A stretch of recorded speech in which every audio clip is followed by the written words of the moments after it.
22e point.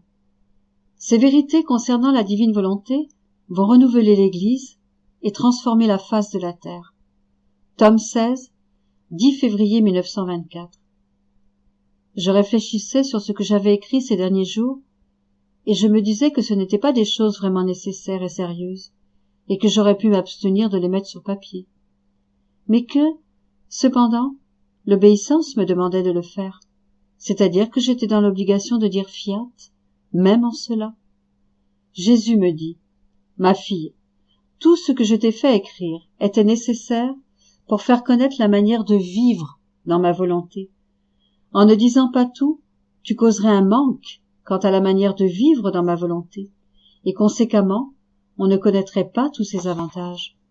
Dans ma vision globale des choses, il m'apparaît que ces écrits seront pour mon Église comme un nouveau soleil émergeant en son sein, et que, attirés par la lumière brillante de ce soleil, les hommes voudront en être transformés, spiritualisés et divinisés, ce qui amènera un complet renouvellement de l'Église et transformera la face de la terre.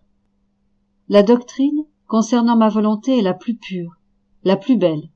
Elle ne peut être ternie par ce qui est matériel ou par des intérêts personnels, et ceci autant dans l'ordre surnaturel que dans l'ordre naturel.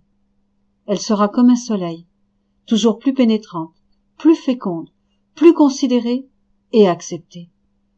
Et comme cette doctrine est lumière, elle se fera comprendre et fera son chemin par elle-même.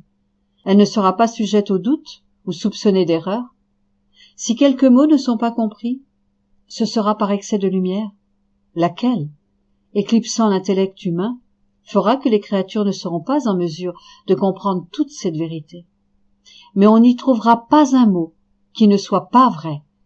Tout au plus, on ne pourra pas comprendre totalement.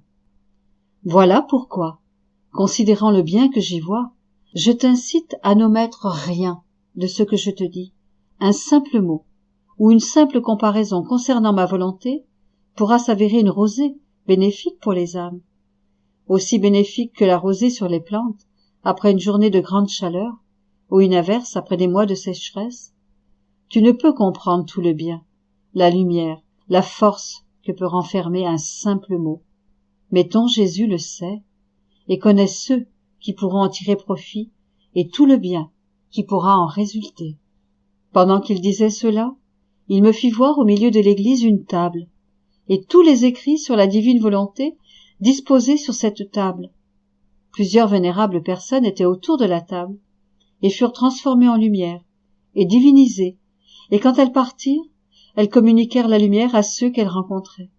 Jésus ajouta, « Tu verras du ciel le grand bien qui surgira, quand l'Église recevra cette nourriture céleste, qui la fortifiera et la fera s'élever en son plein triomphe. »